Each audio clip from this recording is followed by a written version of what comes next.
Guys, എല്ലാവർക്കും എൻ്റെ YouTube ചാനലിലേക്ക് നല്ലൊരു നമസ്കാരം. പിന്നെ എന്നും ഞാൻ അറിവിൻ്റെ കൂടാരം എന്ന യൂട്യൂബ് ചാനലിൽ അധികവും അഷ്ടമിയുടെ പ്രോഗ്രാംസും അതുപോലെ തന്നെ ഓരോ കാര്യങ്ങളാണ് നിങ്ങളോട് ഷെയർ ചെയ്യുന്നത്. എന്നാൽ ഇന്ന് ഞാൻ നല്ലൊരു വിഭവമായ വെണ്ടയ്ക്ക പച്ചടിയാണ് വയ്ക്കുന്നത്. തൈര് ചേർത്ത് വയ്ക്കുന്നതാണ്. അപ്പോൾ അതിനായിട്ട് നമ്മൾ വെണ്ടയ്ക്ക അരിഞ്ഞെടുത്തിട്ടുണ്ട്. വെണ്ടയ്ക്കയുടെ കൂടെ പച്ചമുളക് കീറി ഇട്ടിട്ടുണ്ട്. അതുപോലെ തന്നെ ഉലുവ, കടുക്, അതുപോലെ ഉണക്കമുളക് എന്തിനാണെന്ന് അറിയാലോ. ഉണക്കമുളക്, കറിവേപ്പില, അതുപോലെ ഉപ്പ്, ആവശ്യത്തിനുള്ള വെളിച്ചെണ്ണ, ജീരകം, ഇത്രയും സാധനങ്ങളാണ്. അപ്പോൾ അതിനായിട്ട് ആദ്യം തന്നെ നമ്മൾ ചട്ടി അടുപ്പത്ത് വെച്ചതിന് ശേഷം അതിലേക്ക് ആവശ്യത്തിനുള്ള വെളിച്ചെണ്ണ ഒഴിക്കുന്നു. വെളിച്ചെണ്ണ നന്നായിട്ട് ചൂടായി വരട്ടെ. വെളിച്ചെണ്ണ നന്നായിട്ട് ചൂടായി വരുമ്പോൾ നമുക്ക്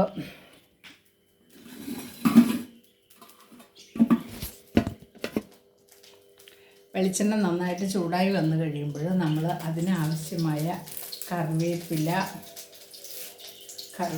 ഇടുന്നു. അതുപോലെ തന്നെ വറ്റൽമുളക് നമ്മളിങ്ങനെ പൊട്ടിച്ചിടുമ്പോഴാണ് അതിൻ്റെ ഗുണം കിട്ടുന്നത്. വറ്റൽമുളക്, അതുപോലെ കടുക് ആവശ്യത്തിന് ചേർക്കുക. കടുക് പൊട്ടട്ടെ. അതുപോലെ ഉലുവയും നമ്മൾ വെളിച്ചെണ്ണയിലിട്ട് നന്നായിട്ട് പൊട്ടി വന്നതിന് ശേഷം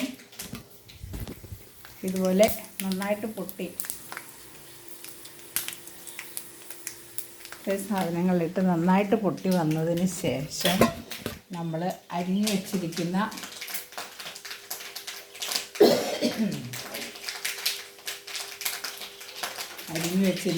ഈ വെണ്ടയ്ക്കയും പച്ചമുളകും അതിലേക്ക്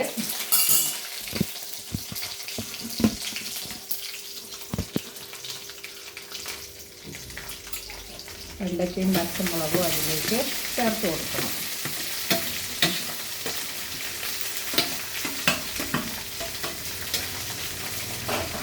വെണ്ടയ്ക്കും പച്ചമുളകും അതിലേക്ക് ചേർത്തതിന് ശേഷം അത് നന്നായിട്ട് വഴറ്റണം. നല്ല ചുവന്ന നിറത്തിലായി വഴറ്റി വന്നതിന് ശേഷമാണ് നമ്മുടെ അരപ്പ് ചേർക്കുന്നത്.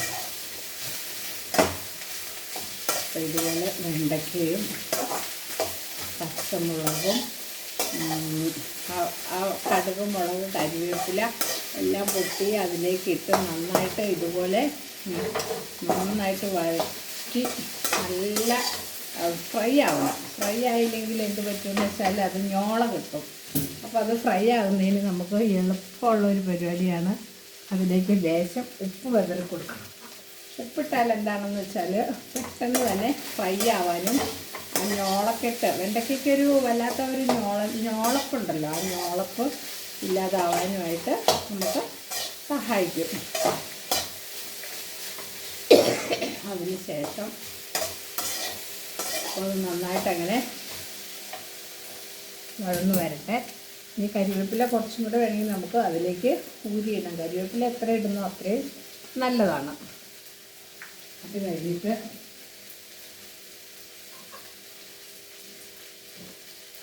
ഒരു ചെറിയ നിറം കിട്ടാൻ മാത്രമായിട്ട് അതുപോലെ തന്നെ മഞ്ഞൾപ്പൊടി, ഒരു ലേശം മഞ്ഞൾപ്പൊടി നമ്മളതിലേക്ക് ഇട്ട് കൊടുക്കുന്നുണ്ട്.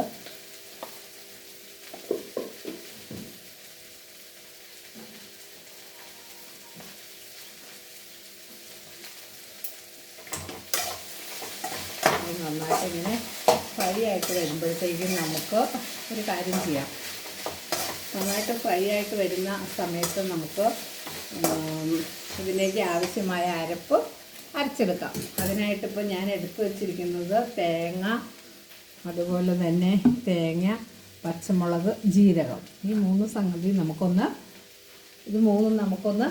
അരച്ചിട്ട് വരാം.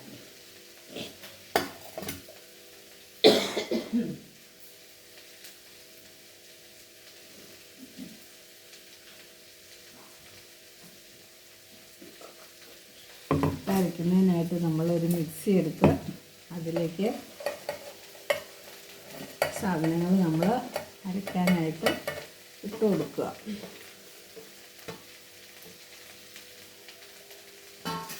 ഇട്ട് കൊടുത്തിട്ട്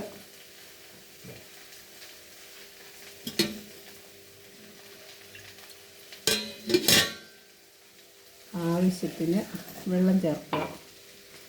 ആവശ്യത്തിന് വെള്ളവും ചേർത്ത് നന്നായിട്ട് അരച്ചെടുക്കാം.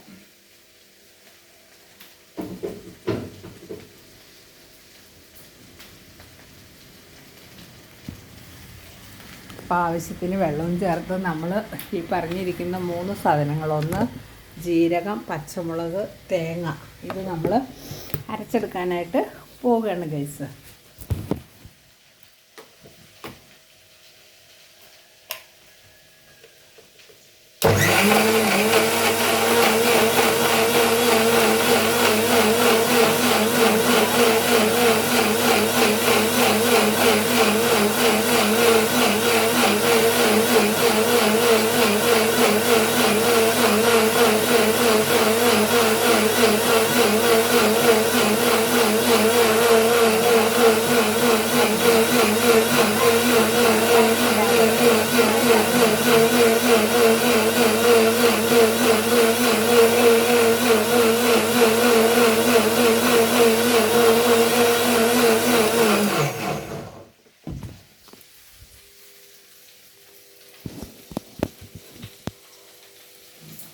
നന്നായിട്ട്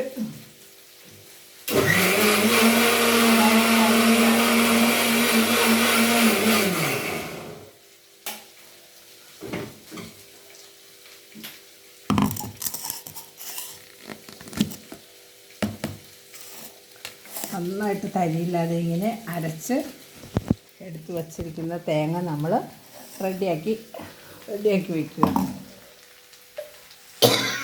ആ സമയത്ത് നമ്മൾ ചട്ടിയിൽ വഴറ്റാനായിട്ട് നമ്മുടെ വെണ്ടയ്ക്കയെ നന്നായിട്ട് ഇളക്കി കൊടുക്കുക. അതിനിങ്ങനെ ഇളക്കി ആ വെളിച്ചെണ്ണയിൽ കിടന്ന് മുഴുവൻ നല്ല ഫ്രൈ ആയിട്ട് വരണം. നല്ല ഫ്രൈ ആവണം. നല്ല ഫ്രൈ ആയി വന്നതിന് ശേഷം മാത്രമേ നമുക്കതിലേക്ക് ഈ അരപ്പ് ചേർക്കാനായിട്ട് പറ്റുള്ളൂ. അപ്പോൾ അതിന് നമുക്ക് അല്പം തീ ശകലം കൂട്ടി വയ്ക്കാം. കൂട്ടി വെച്ചാൽ നമ്മൾ അതിൻ്റെ അടുത്തുനിന്ന് മാറരുത്. അതിൻ്റെ അടുത്തുനിന്ന് മാറിയാൽ പിന്നെ അത് കരിഞ്ഞു പോകും. ഒരു വശം കരിഞ്ഞു പോയാൽ അതിൻ്റെ ആ ടേസ്റ്റ് കിട്ടുകയില്ല. കരിയരുത്. നന്നായിട്ട് ഫ്രൈ ആവുന്ന വരെ നമ്മളത് ഇളക്കിക്കൊണ്ടിരിക്കണം. ഇങ്ങനെ ഇളക്കി മറിച്ചും തിരിച്ചും ഇട്ട് അതിനൊന്ന് ഫ്രൈ ആയി വരണം. അതായത് നന്നായിട്ട് എണ്ണയിൽ കിടന്ന് കിരികിര സൗണ്ടാവുന്ന ആ ഒരു പൊസിഷനിലേക്ക് എത്തിക്കഴിയുമ്പോൾ നമ്മൾ അതിന് അടിയിൽ പിടിക്കാനോ കരിയാനോ സമ്മതിക്കാൻ പാടില്ല. അടി പിടിക്കുകയോ കരിയോ ചെയ്താൽ നമ്മുടെ കറിയുടെ ടേസ്റ്റ് പോകും ഗൈസ്. അപ്പം അതുകൊണ്ട് നമ്മൾ അവനെ ഇങ്ങനെ ഇളക്കി തട്ടിക്കൂട്ടിക്കോ. നമ്മുടെ വെണ്ടയ്ക്ക് വേവ് കുറവാണ്. അത് വെളിച്ചെണ്ണ കിടന്നാണ് മുരിയുന്നത്. അതുകൊണ്ട് അവൻ പെട്ടെന്ന് കയറി നമ്മുടെ ചട്ടിയുടെ അടിയിൽ പിടിക്കാനായിട്ട് സാധ്യത. അതിന് അവന് സമയം കൊടുക്കുന്നു. നമ്മൾ അവനെ ഇങ്ങനെ ഇളക്കി അവനെ ഒരു പരുവാക്കിയെടുക്കും. നല്ല ഫ്രൈ ആക്കിയെടുക്കും. അപ്പം നമ്മൾ തീ കൂട്ടി വെച്ചു. ഇടയ്ക്ക് നമ്മൾ തീയ കുറച്ച് വെച്ച് കൊടുക്കണം. അല്ലെങ്കിൽ നമ്മുടെ ഇളക്കിന് എന്തെങ്കിലും പാകപ്പുഴ വന്ന് പോകാൻ അടി പിടിക്കും. അടി പിടിച്ചാൽ പിന്നെ ആ സാധനം അറിയാലോ, നമ്മൾ എത്ര നല്ല കറി വയ്ക്കുകയാണെങ്കിലും ചെറുതായിട്ടൊന്ന് അടി പിടിച്ചു പോയാൽ അതിൻ്റെ ആ ടേസ്റ്റ് ആദ്യം പറയുന്നത് ആരായിരിക്കും? നമ്മുടെ മക്കൾ തന്നെയായിരിക്കും അല്ലേ.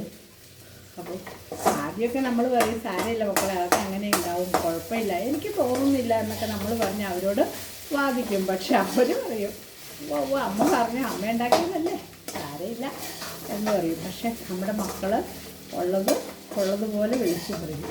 പക്ഷെ നമ്മുടെ ചേട്ടന്മാരോ, നമ്മളെ സപ്പോർട്ട് ചെയ്ത് പറയും കുഴപ്പമില്ലടി, നല്ല കറിയാണ്, ഇന്നത്തെ കറിയായിരുന്നു സൂപ്പർ, നല്ലോണം ശ്രദ്ധിച്ചാലേ ഉണ്ടാക്കിയെന്ന് ചോദിച്ചാൽ അവർ നമ്മളെ ഒരു വരും.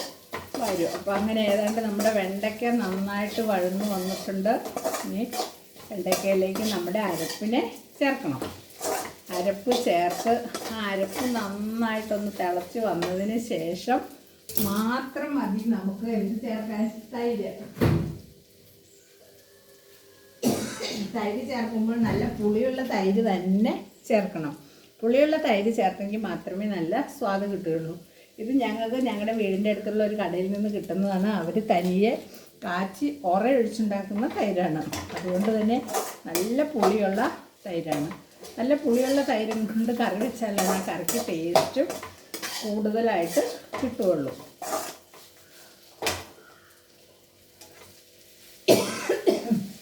പിന്നെ കറി ഉണ്ടാക്കുമ്പോൾ മൂപ്പിക്കുമ്പോൾ ചുമ വരാത്ത ആരും തന്നെ ഉണ്ടാവില്ല. എങ്കിലും നമ്മൾ ആ കറി ഉണ്ടാക്കുന്നതിൻ്റെ അടുത്ത് നിന്ന് മാറി നിന്ന് വേണം ചുമയ്ക്കാൻ. ശരിക്കും മാസ്ക് നമുക്കൊരു അനുഗ്രഹം തന്നെയാണ്. ആ മാസ്ക് എടുത്ത് വയ്ക്കാൻ നമ്മൾ ആരും കൂട്ടാക്കില്ല. അടുക്കളയിൽ ജോലി ചെയ്യുമ്പോൾ മാസ്ക് ധരിക്കാനോ, അതുപോലെ തന്നെ ഏപ്രൺ. നമ്മുടെ ഡ്രസ്സ് എത്ര വേഗമാണല്ലേ ചീത്തയാവുന്നത്. പെണ്ണുങ്ങൾക്കാണെങ്കിൽ എത്ര പെട്ടെന്നാണ് നമ്മളിടുന്ന ഡ്രസ്സുകൾ വാഷ് ബേസിനിൽ നിന്ന് ഏറെ പാത്രങ്ങൾ കഴുകുന്നവരാണ് സ്ത്രീകൾ. അവരുടെ ഡ്രസ്സുകൾ എത്ര പെട്ടെന്നാണ് മോശം പോകുന്നത്. ആരും ഇതൊന്നും കൂട്ടാക്കുന്നില്ല. എല്ലാവരുടെയും വീടുകളിൽ തയ്യൽ മെഷീനുണ്ട്, എല്ലാം ഉണ്ട്. എങ്കിലും ആരും ഇതൊന്നും തയ്ക്കുകയോ അല്ലെങ്കിൽ അത് കെട്ടാനായിട്ട് മുതിരുകയോ ചെയ്യുകയില്ല.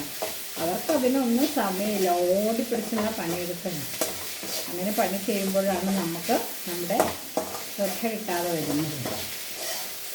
അതുപോലെ തന്നെയാണ് നല്ലൊരു കറി ഉണ്ടാക്കണമെങ്കിൽ നമ്മൾ സമയമെടുത്ത് അത് ശ്രദ്ധിച്ച് ചെയ്തെങ്കിൽ മാത്രമേ ആ കറി നന്നാവുകയുള്ളൂ. പക്ഷെ ചില സമയത്ത് നമ്മൾ എത്ര ശ്രദ്ധിച്ചാലും ശ്രദ്ധിച്ചില്ലെങ്കിലും ശ്രദ്ധിക്കാതെ ചെയ്യുന്ന കറിയായിരിക്കും ശ്രദ്ധിച്ച് ചെയ്യുന്ന കറിയേക്കാളും കൂടുതൽ നന്നാവുക. അല്ലേ ഗൈസ്? ഓക്കെ, എന്തായാലും നമ്മുടെ വെണ്ടയ്ക്ക അങ്ങനെ നന്നായിട്ട് മുരിഞ്ഞ് വന്നിട്ടുണ്ട്. വെണ്ടയ്ക്ക കണ്ട. അപ്പം നമ്മൾ ഇട്ട വെണ്ടയ്ക്കയുടെ പകുതി ഭാഗവും നന്നായിട്ട് മുരിഞ്ഞ് വന്നിട്ടുണ്ട്. ഇനി നമ്മൾ അതിലേക്ക് ഈ അരച്ച് വച്ചിരിക്കുന്ന നമ്മുടെ അരപ്പ്, തേങ്ങ, പച്ചമുളക് ചേർക്കുകയാണ്. തേങ്ങയും പച്ചമുളകും ചേർത്ത് അതിൽ ലേശം വെള്ളം ഒഴിക്കുകയാണ്. കാരണം ആ തേങ്ങ ഒന്ന് നന്നായിട്ട് തിളക്കണം. ആ തേങ്ങ നന്നായിട്ട് തിളച്ച് ആ കറിയിൽ നന്നായിട്ട് പിടിക്കട്ടെ. അതിന് ശേഷം ഇപ്പം നമ്മൾ തേങ്ങ ഒഴിച്ച് കറി ഇങ്ങനെ ആയിട്ടുണ്ട്. അടുത്തതായിട്ട് നമ്മൾ ചേർക്കാൻ പോകുന്നത് തേങ്ങ നന്നായിട്ട് തിളച്ചോട്ടെ. കാരണം തൈര് ഒഴിച്ചാൽ പിന്നെ നമുക്ക് കറി തിളയ്ക്കാൻ പറ്റില്ല. അതുകൊണ്ട് തന്നെ തേങ്ങ ഒഴിച്ച് കഴിഞ്ഞാൽ ആ കറി നന്നായിട്ട് തിളച്ച് വരട്ടെ. അതിനുശേഷം നമ്മുടെ തൈരിനെ നമുക്കൊന്ന് മിക്സിയിലടിക്കാം. മിക്സിയിലടിച്ചാൽ എന്താണെന്ന് വെച്ചാൽ നമ്മൾ ഫ്രിഡ്ജിൽ വെച്ചിട്ട് കട്ടയായിട്ടിരിക്കുന്ന തൈരില്ലേ, അപ്പോൾ ആ കട്ടയായിട്ടുള്ള തൈരിനെ ഒന്ന് നേർപ്പിക്കാൻ വേണ്ടിയിട്ടാണ് നമ്മൾ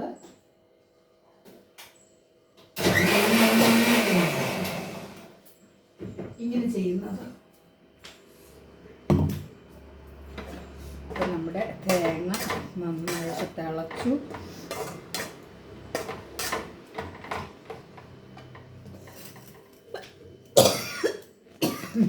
തേങ്ങ തിളച്ചതിന് ശേഷം തേങ്ങ നന്നായിട്ട് ഇതായി. അതിന് ശേഷം നമ്മുടെ തൈര് അതിലേക്ക് ഒഴിച്ചു. തൈര് ഒഴിക്കുമ്പോൾ കഴിച്ച് കുറച്ചും കൂടി നമുക്ക് ആ മിക്സിയിലെല്ലാം ഒന്ന് കഴുകി തേങ്ങയുടെ അംശവും തൈരിൻ്റെ അംശവും എല്ലാം നന്നായിട്ട് ഇളക്കി എടുക്കാം.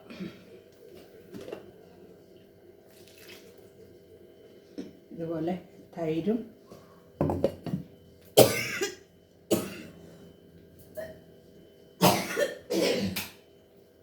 ചേർത്തു. തൈരും ചേർത്ത് നന്നായിട്ടൊന്ന്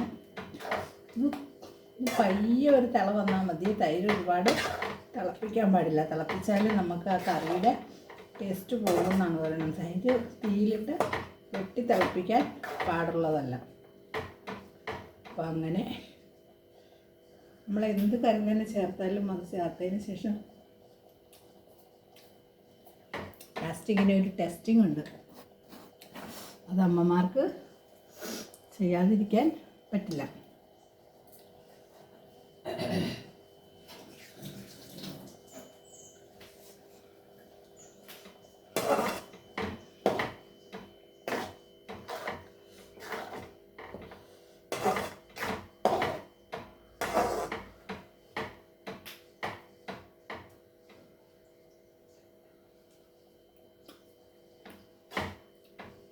പിന്നെ നമ്മുടെ സ്വാദിഷ്ടമായ വെണ്ടയ്ക്ക പച്ചടി, അല്ല കിച്ചടി ആണെങ്കിൽ എന്ത് ചേർക്കണം? കടുക് ചേർക്കണം.